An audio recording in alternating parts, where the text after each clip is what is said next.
Well, this was fast. I didn't think I'd run out of videos for this series so quickly, but I appear to have only actually recorded 2 full days of actual devlog stuff. Everything else I've done on my laptop, so it's not being recorded. So I'm just gonna dedicate this video to showcasing what I've done off camera. This series might take a break next week while I go catch up with some stuff and hopefully get some more content ready. But we're getting there. I think it's almost time for an open beta, so yeah, we'll see how that goes in the next video. But now, here's some stuff I've done off camera. So let's start this off with GUI stuff. The original Halo's already used a Valorant-style kill pop-up.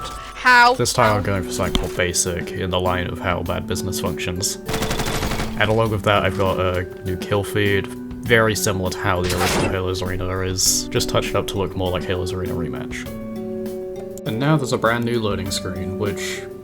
loading screens aren't new for Halo's Arena. The original game had one, it was very messy. The top and bottom part, they had 20 individual frames each, just for that funny little animation, and it was all coded horribly, and it was like one of the... I've completely redone the particles for bullets on impact. They now have a particle that will show up when they actually hit it, and the debris flying out doesn't last as long as it used to. In the last video I added a system to throw crates at the island. The crates now do things. They can drop an ammo box, which as of now really isn't necessary because every weapon has infinite reloads. But the more important use is they actually give you weapons now. And I also ported over the old new weapon animation from the original game because I really like it still. I just touched it up to, again, make it look more like Halo's Arena Rematch. And as you've probably seen in the last few clips, there's now an inventory again, instead of just relying on the default Roblox inventory system, which I think looks absolutely atrocious. One of the really big flaws the original game had was you couldn't drop weapons, which I've decided to just get that out of the way, add support for it early, so I don't have to worry about it again. Long story short, you can drop weapons, and you can also pick them up. Also, here's something really funny that I haven't really figured out the cause of yet.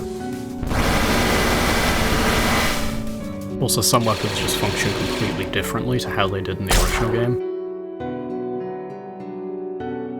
Also, before I leave this one, there's force fields now, and also changes to how disabled PvP works.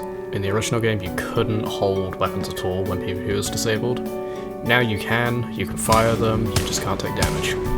And also there's spawn protection on top of that, which is just what it sounds like. It protects you from damage when you spawn. And spawn protection ends when you equip a gun, or you move.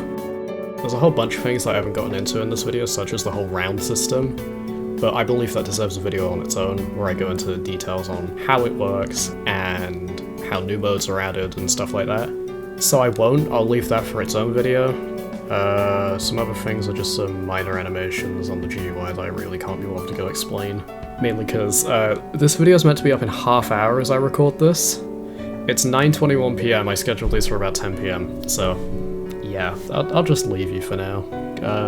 I'll be back in like maybe a week with more videos about Halo's Arena, I hope. So until then, goodbye.